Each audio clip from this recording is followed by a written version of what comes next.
Bonjour, nous sommes samedi 13 juillet, comme la semaine dernière et comme les prochaines vidéos à venir.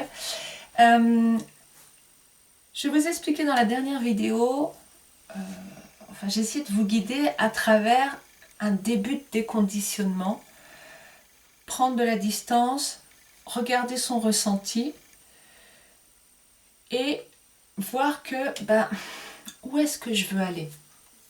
On a le choix de comment on veut vivre sa vie.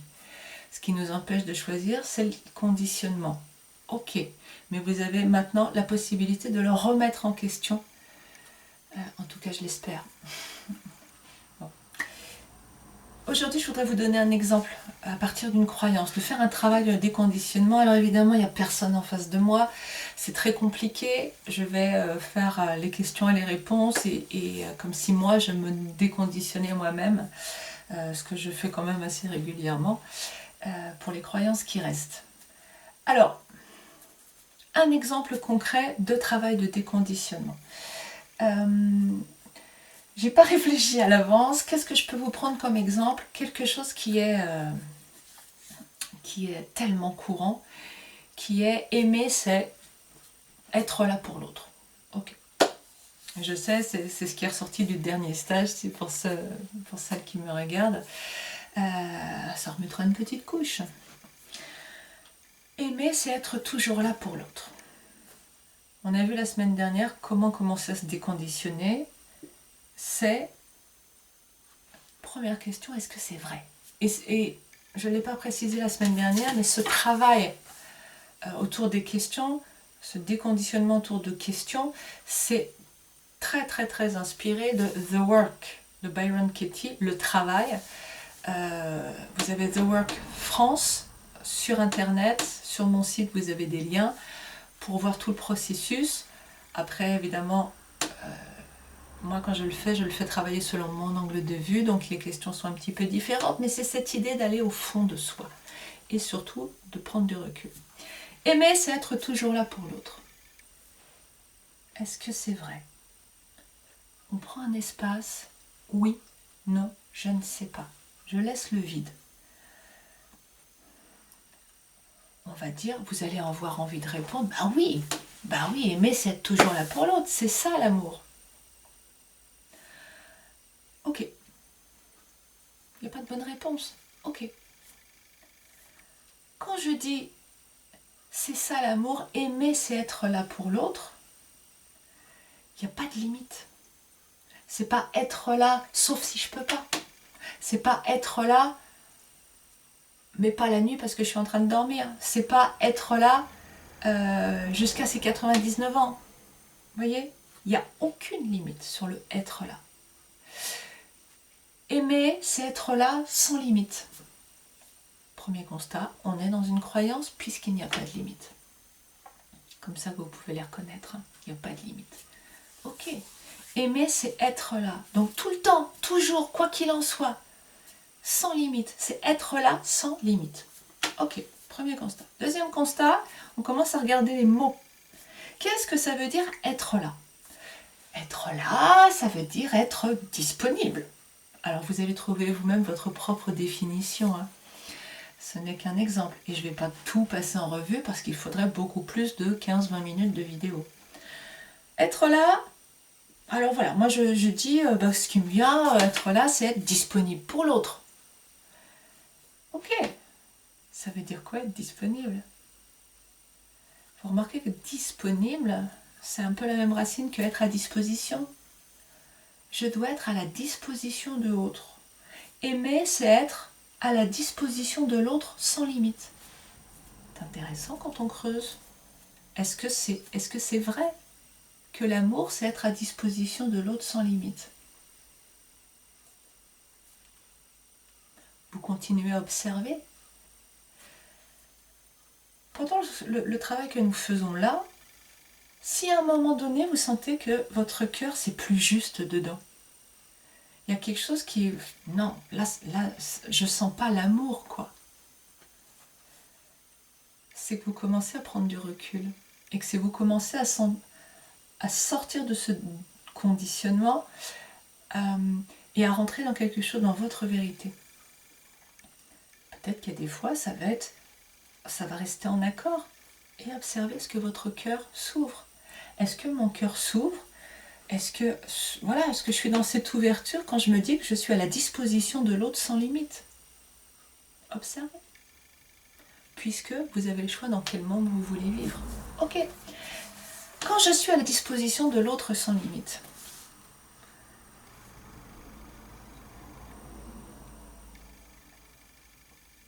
où va mon énergie? Vers l'autre ou vers moi? A priori vers l'autre. Ok. Si mon énergie va vers l'autre, qu'est-ce qui me reste comme énergie, moi? Sans limite. Si c'est sans limite, ça veut dire qu'il peut prendre mon énergie sans limite. Ok. Quand il prend mon énergie sans limite, à un moment donné, est-ce que je risque de ne plus en avoir? Oui, c'est logique. Ok. Et qu'est-ce qui se passe quand j'ai plus d'énergie? Du tout.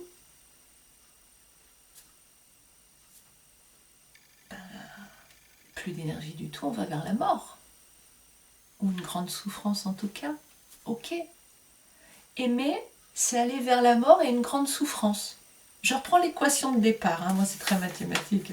Aimer égale être toujours là, être là pour l'autre. Être là pour l'autre. Toujours, c'est encore... c'est pareil que sans limite, c'est la même notion. Toujours, c'est pareil. Il n'y a pas de limite. Aimer, c'est être là pour l'autre, c'est égal. Donc, on continue, on tire sur notre fil de pelote, on s'aperçoit que ça nous amène à aller jusqu'à la souffrance, jusqu'à la mort. Ok. Aimer, c'est accepter d'aller jusqu'à la souffrance, jusqu'à la mort. Ok. Qu'est-ce qui fait votre cœur là? Est-ce qu'il est ouvert? Est-ce qu'il commence à se refermer? Maintenant, quand je me dis, et je ne réponds pas à la question précédente, hein, ça vous de sentir, quand je me dis, je suis prête à mourir pour l'autre, c'est ça l'amour.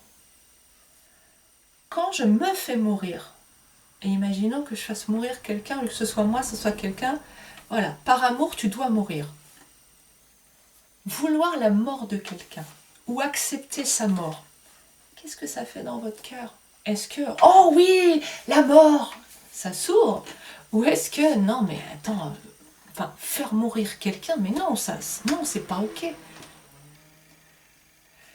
Et là, comme la semaine dernière, je vous l'ai dit, regardez, il commence à y avoir quelque chose un dysfonctionnement.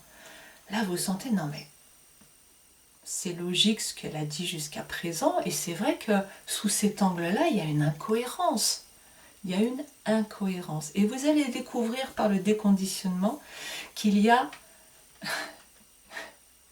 que des incohérences en fait. Que quand vous regardez, mais c'est pas ce monde-là que vous voulez. Vous voulez pas mourir pour les autres. Vous voulez pas que quelqu'un meure. Aimer, c'est vouloir la mort de quelqu'un? Je crois pas. Vous sentez bien que vouloir la mort, c'est un truc qui referme le cœur. Aimer, c'est vouloir la vie, c'est quelque chose qui est dans ce sens-là. Et pourtant, on vous fait croire que, faut aller au bout vers la mort. Donc là, voilà. La première, je trouve plus le mot, le truc qui marche pas, quoi. C'est pas cohérent. C'est pas, vous sentez bien. Et vous commencez à vous déconditionner. Ok? Ça marche pas. Donc, on vous a fait croire qu'aimer, c'était accepter d'aller vers la mort. Ok. La semaine dernière, je n'ai parlé que de le résultat sur le cœur qui s'ouvre ou qui se ferme. On pourrait s'arrêter là en se disant, ouais, mais moi, je veux pas vivre avec un cœur fermé, en fait. Quand je crois qu'aimer, c'est être toujours là pour l'autre, ça veut dire que je suis prête à me faire mourir, donc je ferme mon cœur. Et si je ferme mon cœur, comment je peux aimer l'autre? Comment je peux fermer mon robinet et l'avoir ouvert en même temps pour l'autre? C'est pas possible mécaniquement. Et votre chakra du cœur n'empêche que c'est un diaphragme. Il ne peut pas être en même temps ouvert et fermé au même moment. D'accord? Donc c'est pas possible. C'est pas possible. Je ne peux pas ouvrir et fermer en même temps.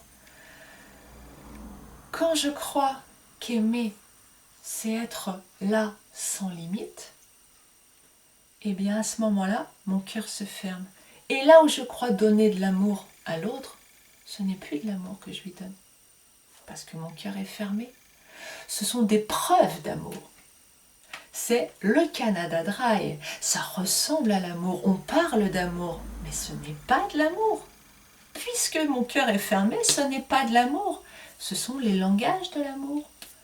Les cadeaux, les services rendus, les contacts physiques, etc., etc. Vous voyez, vous commencez à voir un petit peu de quoi je parle. Qu'est-ce que je peux vous dire d'autre? Je crois que je vais m'arrêter là pour le cœur. Et je vais commencer une nouvelle vidéo que vous aurez donc la semaine prochaine. La suite du déconditionnement. On va regarder un autre aspect. Là, on a regardé donc l'amour. Dans quel monde je veux vivre? Est-ce que je veux vivre dans un monde d'amour?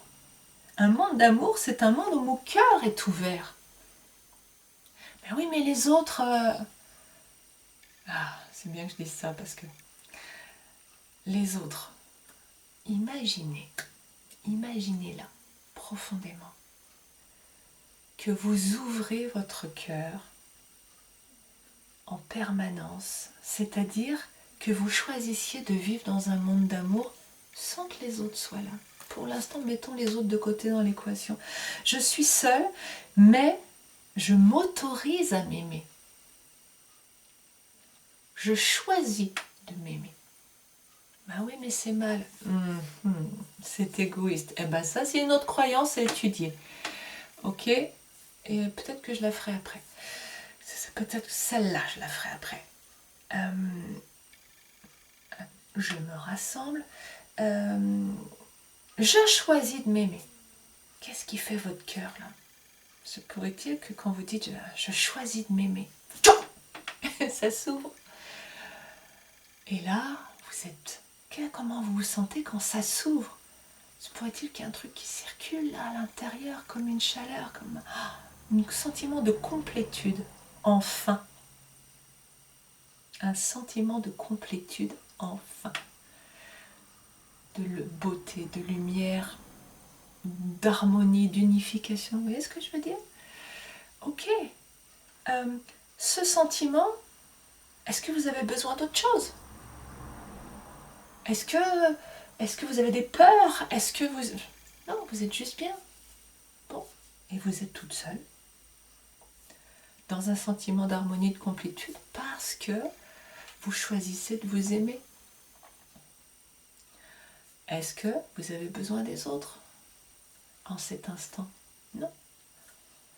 Notre conditionnement nous fait passer l'autre avant nous, nous fait croire que nous n'avons pas le droit de nous aimer, mais que nous devons aimer l'autre. À partir de là, je ferme mon chakra du cœur et à l'autre, je donne des preuves. Je peux lui filer un stylo, comme j'ai expliqué ce matin. Je peux donner un stylo à l'autre. Tu vois, je t'aime, Jack, je te passe un stylo. Mais le stylo, c'est une image, ça peut être un bouquet de fleurs, ça peut être des vacances à Tahiti, ça peut être un gros bisou baveux. Ce sont des preuves d'amour. Mais ce n'est pas de l'amour puisque mon cœur est fermé. Et c'est après ça qu'on court. Mais ça, l'autre, il ne peut pas m'ouvrir le chakra du cœur. Il peut ouvrir le sien. Par mimétisme, je vais ouvrir le mien. Peut-être que ça prend maintenant du sens tout ce que je vous raconte depuis des mois sur l'amour, sur les relations. Peut-être que moi, enfin, je prends plus de clarté là-dessus. C'est que quand je m'autorise à m'aimer, eh bien, par mimétisme, je vais pouvoir aider les autres. Quand je ne m'autorise pas à m'aimer, je ferme mon cœur et je présente un cœur fermé au monde. Et même si je montre les signes qui sont autorisés à l'heure actuelle d'amour, donner de l'argent par exemple, c'est de l'amour. Nourrir mes enfants, c'est de l'amour. Être toujours à disposition des gens autour de moi, des gens que j'aime. Être toujours à disposition, tout le temps, dire oui à tout. C'est ça l'amour. Avec un cœur fermé, c'est un signe, mais c'est pas de l'amour.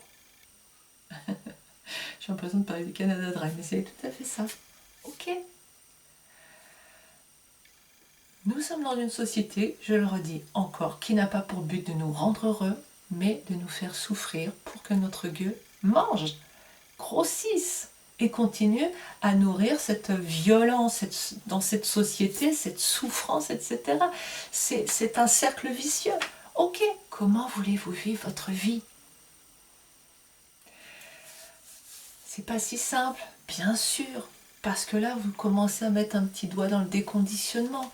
Il y a des milliers de croyances à déconditionner.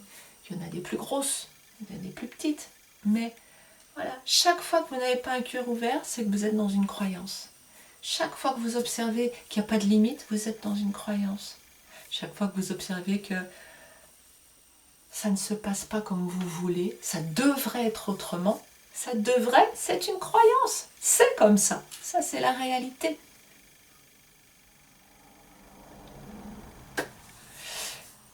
Je vais m'arrêter là.